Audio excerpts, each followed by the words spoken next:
حضرت ابو موسیٰ اشعری رضی اللہ تعالیٰ یمن کے گورنر تھے. یمن آج بھی ہے. تو اس وقت حضرت ابو موسیٰ اشعری رضی اللہ تعالیٰ عنہ وہاں کے گورنر تھے. ان کے پاس حضرت عمر رضی اللہ تعالیٰ عنہ کے پیغامات آتے تھے جن پر تاریخ درج نہیں ہوتی تھی، جس پر تاریخ لکھی ہوئی نہیں ہوتی تھی، اس لیے کہ اس کا چلن ہی نہیں تھا، رواج ہی نہیں تھا، لوگ تاریخ لکھتے نہیں تھے. چنانچہ حضرت ابو موسیٰ اشعری رضی اللہ تعالیٰ عنہ نے حضرت عمر ابن خطاب فاروق اعظم رضی اللہ تعالیٰ عنہ سے یہ ریکویسٹ کی، ان کی توجہ اس جانب مبذول کرائی کہ اس کا اہتمام ہونا چاہیے، کوئی تاریخ اس پر لکھی جانی چاہیے. ان سب واقعات کی وجہ سے فاروق اعظم رضی اللہ تعالیٰ عنہ کے ذہن میں یہ بات بیٹھ گئی کہ اب کیوں نہ اسلامی سال کی شروعات کی جائے، جس سے آئندہ لین دین میں، خط و کتابت میں تاریخ بھی متعین ہوگی اور اسلامی سال بھی رائج ہو جائے گا. تو آپ نے تمام صحابہ کرام کی مجلس شورا قائم کی، کیونکہ یہ سنت ہی ہے کہ جب کوئی اہم کام کرنا ہو تو پھر لوگوں سے مشورہ کرنا چاہیے، جو اہل علم ہوتے ہیں، اہل دانش ہوتے ہیں. تو قرآن پاک میں بھی شورا بینہم کا حکم دیا گیا، تو ایک مجلس قائم ہوئی اور تمام حضرات سے اس کے متعلق مشورہ طلب کیا گیا. اس مشاورتی میٹنگ میں اب لوگوں کی الگ الگ رائے. یہاں بھی ایک بات سمجھ میں آتی ہے کہ جب ہم ساتھ میں مل کر بیٹھتے ہیں تو لوگوں کی تھنکنگ الگ ہو سکتی ہے، رائے الگ ہو سکتی ہے، مگر کسی کو ہم کو ڈیگریڈ نہیں کرنا چاہیے. سنیں سب کی، اس کے بعد جو اتفاق رائے سے طے ہوتا اس کو ایکسیپٹ کر لیا جائے.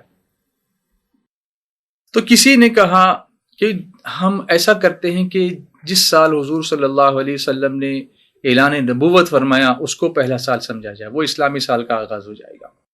کسی نے کہا کہ جس دن حضور صلی اللہ علیہ وسلم پر پہلی وحی نازل ہوئی اس کو بنیاد بنا کر کے وہاں سے آغاز کیا جائے. کسی نے کہا کہ حضور صلی اللہ علیہ وسلم پہلی بار جب غار حرا میں پہنچے تھے اس کو آغاز بنایا جائے.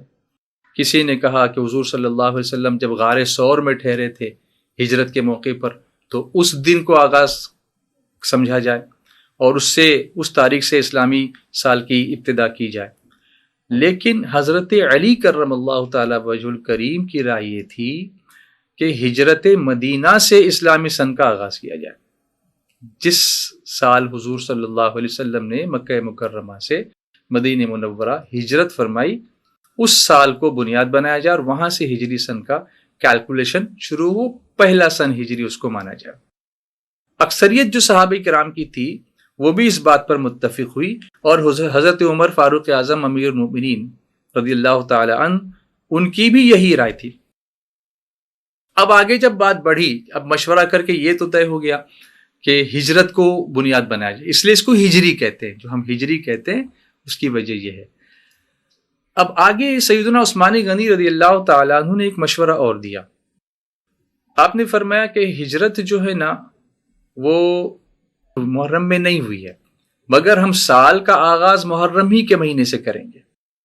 تو حضرت عثمان غنی رضی اللہ تعالیٰ عنہ نے یہ مشورہ اس لیے دیا کہ ہجرت اگرچہ ربیع الاول کے مہینے میں ہوئی، جیسے حضور صلی اللہ علیہ وسلم کی ولادت ربیع الاول کے مہینے میں ہوئی، اسی طرح سے ہجرت بھی ربیع الاول شریف کے مہینے میں ہی ہوئی، لیکن اس کی جو تیاریاں تھیں وہ ذی الحجہ کے مہینے میں ہی بالکل آخر میں مدینہ منورہ کی طرف ہجرت کرنے کا جو پلان تھا، منصوبہ تھا، وہ بنا لیا گیا تھا.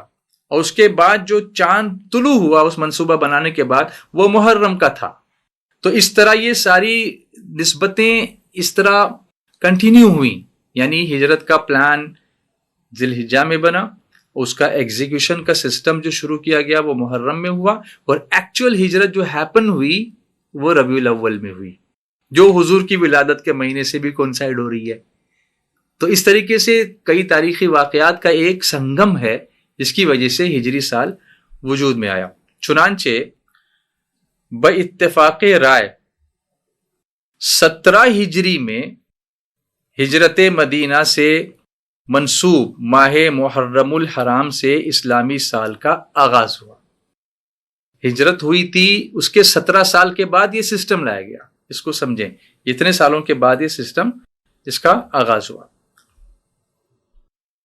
اب اس کا جو سگنیفیکنس ہے اس واقعے کا کہ صحابہ نے یہ ذہن کیوں دیا، میں نے آپ سے کہا نا کہ جو دوسرے سال ہیں جو دوسرے کیلنڈرز، اس کے پیچھے کچھ محرکات ہیں، کسی راجا کی پیدائش، کسی راجا کی وفات، کسی کی تخت نشینی، کسی کی تاج پوشی.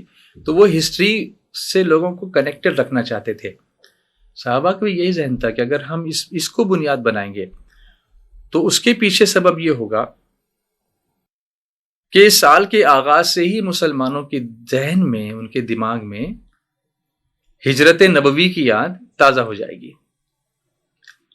اور اس سے یہ بھی تازہ ہو جائے گی بات کہ یہ ہجرت جو تھی وہ اسلام کی سربلندی کے لیے تھی، اعلاء کلمت الحق کے لیے تھی. اکثر لوگ ہجرت کرتے ہیں، آج بھی لوگ ہجرت کرتے ہیں، جانور بھی ہجرت کرتے ہیں. اگر آپ افریقہ کے، کینیا کے، مسائی مارا کے میدانوں میں جا کے دیکھیں تو لاکھوں جانور سال میں 2 مرتبہ ہجرت کرتے ہیں، لیکن ان کی ہجرت کھانے پینے کے لیے ہوتی ہے.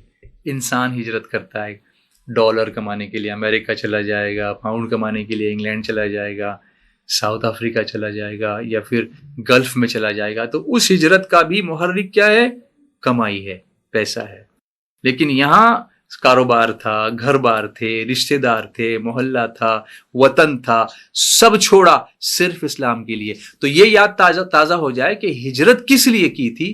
ایمان بچانے کے لیے، اسلام کی سربلندی کے لیے، اسلام کے فروغ کے لیے، اسلامی نظام کو قائم کرنے کے لیے. تو جیسے ہی نیا اسلامی سال آئے گا یہ سارے واقعات فلیش ہوں گے ہمارے ذہن میں کہ ہجرت اس لیے تھی. کیا آج ہم اس لیے ہجرت کہیں اور جانے کی بات تو چھوڑو، اپنا گھر چھوڑ کے ہم مسجد تک جانے کو میں سستی محسوس کرتے ہیں؟ اتنی سی ہجرت بھی ہم سے نہیں ہوتی. گناہوں سے نیکیوں کی طرف ہجرت، گناہوں سے تقوی اور پرہیزگاری کی طرف ہجرت، یہ ساری چیزیں یاد آ جائیں ہم کو، اس لیے ہجری سال کی بنیاد رکھی گئی. قربان جائیے